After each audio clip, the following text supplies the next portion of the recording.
यहाँ सबैजनालाई प्रभु यीशु ख्रीष्टको नाममा जय मसीह। विगतका केही हप्ताहरूदेखि हामीले आत्मिक आशिषहरूको बारेमा एफिसी 1 अध्यायबाट हेरिरहेका छौं र हामी सबैलाई अहिलेसम्म थाहा भइसकेको छ ती आत्मिक आशिषहरू के हुन्। ती आत्मिक आशिषहरू अन्य भाषाहरू होइनन्, भविष्यवाणी होइनन्, समृद्धि होइनन्, भावनाहरू पनि होइनन्। यहाँ पावलले कुरा गरिरहेका आत्मिक आशिषहरू अरू केही नभएर चुनाव, धर्म सन्तान, उद्धार र रहस्यको ज्ञान र पवित्र आत्मा हुन्, जसलाई पद 4 देखि 14 मा एकपछि अर्को गरी उल्लेख गरेका हामी पाउँदछौं। र यही आत्मिक आशिषको निम्ति पावलले पद 3 मा परमेश्वर पिताको प्रशंसा गरिरहेका छन्। गएको केही विगत हप्ताहरूमा हामीले चुनावको बारेमा, धर्म सन्तानको बारेमा, उद्धार, पाप क्षमाको बारेमा हेरिसकेका छौं भने आज हामी चौथो आत्मिक आशिष रहस्यको ज्ञानको बारेमा हेर्दैछौं। यो कस्तो किसिमको रहस्य हो हामीले यो बुझ्न आवश्यक छ सर्वप्रथम त। र यसलाई मेरियम वेबस्टर शब्दकोशले यसरी परिभाषित गरेको छ। रहस्यलाई नबुझिएको, बुझ्न नसकिने, पूर्ण रूपमा बुझ्न नसकिने वा प्रकाशद्वारा मात्र बुझ्न सकिने सत्यता भनेर परिभाषित गरेको छ। बाइबलमा रहस्यको थुप्रै उदाहरणहरू हामी पाउँदछौं र ती उदाहरणमध्ये त्रिएकत्वको रहस्य एउटा हो। बाइबलले हामीलाई बताउँदछ कि परमेश्वर त्रिएक परमेश्वर हुनुहुन्छ, जो अनन्तदेखि पिता, पुत्र र पवित्र आत्मा तीन भिन्न तर समान व्यक्तित्वको रूपमा अस्तित्वमा हुनुहुन्छ। र बाइबलले यो पनि बताउँदछ कि प्रत्येक व्यक्ति परमेश्वर हुनुहुन्छ र फेरि त्यहाँ एउटै परमेश्वर हुनुहुन्छ। यो कसरी सम्भव छ? यो एउटा रहस्य हो र यसलाई हामी पूर्ण रूपमा बुझ्न सक्दैनौं। परमेश्वरले यो हामीलाई पूर्ण रूपमा प्रकट नगर्ने निर्णय गर्नुभएको छ। तर त्यहाँ अर्को एउटा रहस्य छ जुन परमेश्वरले हामीलाई प्रकट गर्नुभएको छ। एफिसी 1 अध्यायको 9 र 10 पदमा हामी त्यो रहस्यको बारेमा पाउँदछौं। कृपया तपाईसँग बाइबल छ भने आफ्नो बाइबलमा एफिसी 1 अध्यायको 9 पद पल्टाउनु म अनुरोध गर्दछु।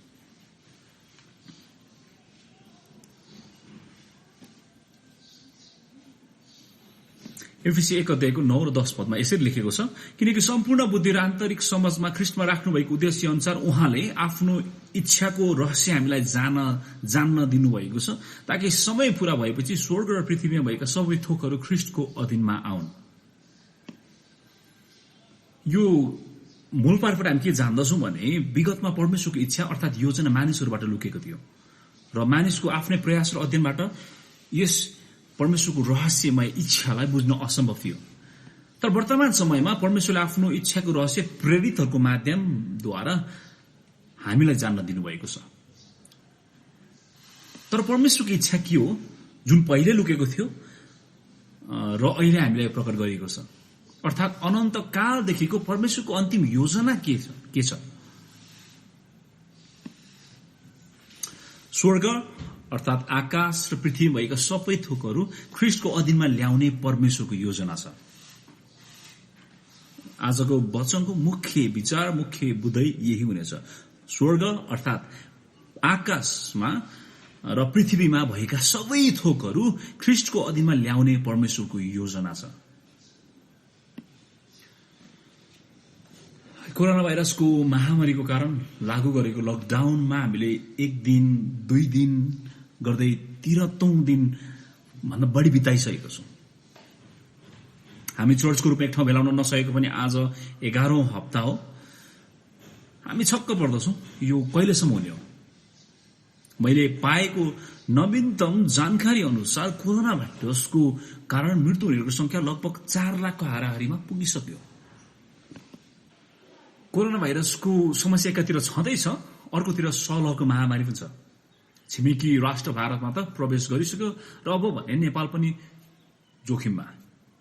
सलहले भारत र पाकिस्तानको ठूलो भूभाग विनाश गरेको छ। अरबौं डलर मूल्यको बाली क्षतिग्रस्त भएको छ। खाद्यान्नमा अभाव हुने ठूलो डर छाएको छ। जातिवाद, काला र गोरा बीचको भेद, वर्गवाद र जातीय भेदभावको त कुरै नगरौं। ठूलो जातको केटीलाई प्रेम गरेकै कारण नवराज विश्वकर्मा र उनका मित्रले ज्यान गुमाउनु पर्यो। यस घटनालाई लिएर हामीले विलाप गर्यौं र पीडित पक्षले न्याय पाओस् भने हामीले परमेश्वरमा प्रार्थना पनि गर्यौं। के तपाईँ कहिलेकाहीँ अचम्मित हुनुहुन्छ कि संसार किन यस्तो छ? आज संसार किन गोलमालको छ? प्रियहरू, संसार पहिले यस्तो अवश्य पनि थिएन। जब परमेश्वरले संसार सृष्टि गर्नुभयो, यो सिद्ध र असल थियो। स्वर्ग र पृथ्वीमा भएका सबै थोकहरू ख्रिस्टको अधीनमा ल्याउने परमेश्वरको योजना बुझ्नलाई हामी सृष्टिको सुरुमा फर्किन आवश्यक छ। उत्पत्ति 1 अध्यायको 1 पदमा यसरी लेखेको छ, आदिमा परमेश्वरले आकाशमण्डल र पृथ्वी सृष्टि गर्नुभयो। परमेश्वरले आफ्नै इच्छा र खुसीले आफ्नो असीम बुद्धि र शक्तिमा सबै थोकको सृष्टि गर्नुभयो। परमेश्वरले माथि आकाश र मुनि पृथ्वी बनाउनु भयो। परमेश्वरले सजीव र निर्जीव सबै थोकले सारा पृथ्वी भरिदिनु भयो। परमेश्वरले आकाशलाई सुन्दर ताराहरू ग्रहहरूले भर्नुभयो र सृष्टिको 6औं दिनमा परमेश्वरले मानिसलाई आफ्नै स्वरूपमा बनाउनु भयो। अन्तमा परमेश्वरले आफ्नो सृष्टिको बारेमा यसरी भन्नुभयो, उत्पत्ति 1 अध्यायको 31 पदमा, आफूले बनाउनु भएको हरेक कुरा परमेश्वरले हेर्नुभयो, वास्तवमा त्यो साह्रै राम्रो थियो। उहाँको सृष्टिमा कुनै खराबी थिएन। सृष्टिमा त्यहाँ एक सुन्दर क्रम र एकता थियो। त्यहाँ मानिस र परमेश्वर बीच, मानिस बीच र मानिस र सृष्टि बीच सिद्ध मेलमिलाप थियो। संगीतको भाषामा भन्नुपर्दा सुर र ताल मिलेको थियो। सबै थोक परमेश्वरमा निर्भर थियो। परमेश्वरले सबै सृष्टिको शिर हुनुहुन्थ्यो। सबै थोकको एकताको केन्द्रमा परमेश्वर आफै हुनुहुन्थ्यो। सबै थोकहरू परमेश्वरको अधीनमा थियो। तर पापको प्रवेशद्वारा यो सुन्दर क्रम, यो सुन्दर एकता, मिलाप, सुर, ताल विचलिन भयो, ठुक्रियो, भङ्ग भयो। आदमको पाप र विद्रोहको परिणाम स्वरूप सबै थोक परमेश्वरमाथिको आफ्नो निर्भरताबाट खसे र उहाँलाई आफ्नो शिरको रूपमा केन्द्रित गर्न छाडे र तिनीहरू बीच भेद, अनेकता र आपसी दुश्मनी सुरु भयो। सृष्टिले आफ्नो एकताको केन्द्र गुमायो र तिनीहरू बीचमा अब दुश्मनी र भ्रम बाहेक केही रहेन। र रोमी 8:20-22 भन्दछ, सृष्टि व्यर्थताको बसमा पारियो, सारा सृष्टि अहिलेसम्म एकसाथ प्रसव वेदनाको अर्थनाद गरिरहेछ। आज संसार किन यस्तो छ? प्रियहरू, यी सबैको मूल कारण पाप हो। सबै थोक पापको कारण बिग्रियो र गोलमाल हुन गयो। मानिस परमेश्वरबाट अलग भएर एक अर्काबाट छुट्टिए। जब तपाईँ संसारलाई हेर्नुहुन्छ, तपाईँलाई लाग्छ कि संसारमा केही गडबडी पक्कै पनि छ। तर यो गडबडी यस संसारमा मात्र होइन, हाम्रो हृदयमा पनि छ। हामीसँग विद्रोही हृदय छ र परमेश्वरले विद्रोही हृदयलाई घृणा गर्नुहुन्छ। प्रियहरू, पापको परिणाम स्वरूप परमेश्वर र मानिस बीच र मानिस र सृष्टि बीच अनेकता छायो, शत्रुता छायो, द्वन्द्व सुरु भयो। तर हाम्रो निम्ति एउटा खुसीको खबर छ कि सबै थोकलाई पुनर्स्थापित गर्ने परमेश्वरको योजना थियो। आफ्नो सम्पूर्ण बुद्धि र आन्तरिक समझमा सारा सृष्टिलाई एक साझा शिरमा समेट्ने उहाँको योजना थियो। यो योजना उत्पत्ति 3 अध्यायमा आएर बनेको योजना थिएन। पत्तनले परमेश्वरलाई अचम्मै तुल्याएन। भविष्यलाई लिएर परमेश्वर अनजान हुनुहुन्थेन। पत्तनमा परमेश्वरको प्रत्युत्तर यस्तो थिएन, हे भगवान, अब म के गरौँ? यस्तो दिन पनि आउँछ भनेर मैले सोचेको थिएन। अब म यसो गर्नेछु, म मेरो पुत्रलाई यो सृष्टि पुनर्स्थापित गर्न संसारमा पठाउनेछु। परमेश्वरले आफ्नो पुत्रलाई पठाउने योजना उत्पत्ति 3 अध्यायमा आएर बनाउनु भएन। यदि त्यसो हुन्थ्यो भने पावलले यहाँ सम्पूर्ण बुद्धि र आन्तरिक समझमा भन्ने वाक्यांश नै प्रयोग गर्नुहुने थिएन। जब बाइबलले परमेश्वर बुद्धिको बारेमा कुरा गर्छ, यसले उहाँको अनन्त बुद्धिलाई जनाउँदछ। परमेश्वरले नयाँ चिज फेला पार्नुहुन्न, किनभने उहाँको लागि त्यहाँ कुनै कुरा नयाँ छैन। परमेश्वरले नयाँ कुरा बुझ्नुहुन्न, किनकि उहाँलाई थाहा नभएको त्यहाँ केही कुरा छैन। उहाँले अनन्त विगतदेखि अनन्त भविष्यसम्म सबै कुरा जान्नुहुन्छ। र दानियल 2 अध्यायको 21 र 22 पदले भन्दछ, उहाँले गहिरा र लुकिएका कुराहरू प्रकट गर्नुहुन्छ। उहाँले अन्धकारमा जे छ भनी जान्नुहुन्छ, के छ भनी जान्नुहुन्छ र ज्योतिले उहाँमा वास गर्छ। परमेश्वर कहिले अलमल पर्नुहुन्न वा अनिश्चित हुनुहुन्न। अनन्त कालमा जे जति परमेश्वरले निर्धारण गर्नुभयो त्यो उहाँले समयमा लागू गर्नुहुन्छ। उत्पत्ति 1 देखि प्रकाश 22 अध्यायसम्म पाइने सबै कार्यहरू परमेश्वरले अनन्त विगतमा नै निर्धारण गरिसक्नु भएको थियो। संसारको जग बसाल्नुभन्दा अघि नै परमेश्वरले संसारको निम्ति उद्धारको योजना तय गरिसक्नु भएको थियो। एउटा बाइबल टिप्पणीले यसरी भन्दछ, परमेश्वरको उद्धारको उद्देश्य अनन्तकालदेखि नै योजना गरिएको थियो, जुन स्वर्गमा र पृथ्वीमा भएका सबै चीजहरूलाई नयाँ शरीरमा समेट्ने अन्तिम लक्ष्यको रूपमा रहेको थियो। तर यो शिर को हुनेछ, जसमा परमेश्वर र मानिस बीच मिलाप हुनेछ, मानिस बीच मिलाप हुनेछ र मानिस र सृष्टि बीच मेलमिलाप हुनेछ।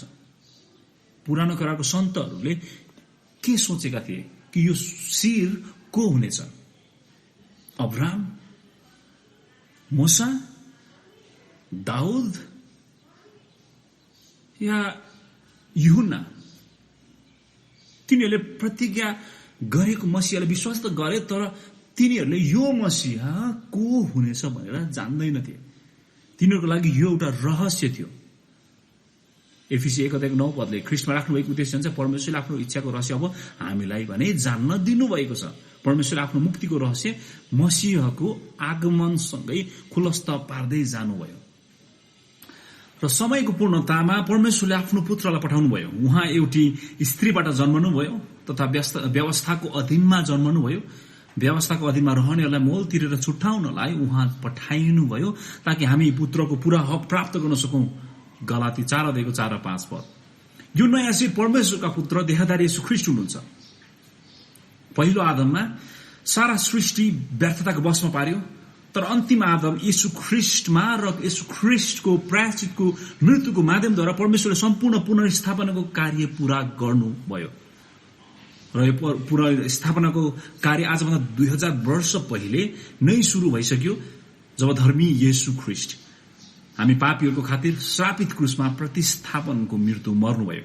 परमेश्वरले उहाँका क्रुसको रगतद्वारा शान्ति गराएर पृथ्वीको होस् वा स्वर्गको होस् उहाँद्वारा नै सबै थोकलाई आफूसँग मिलापमा ल्याउनुभयो।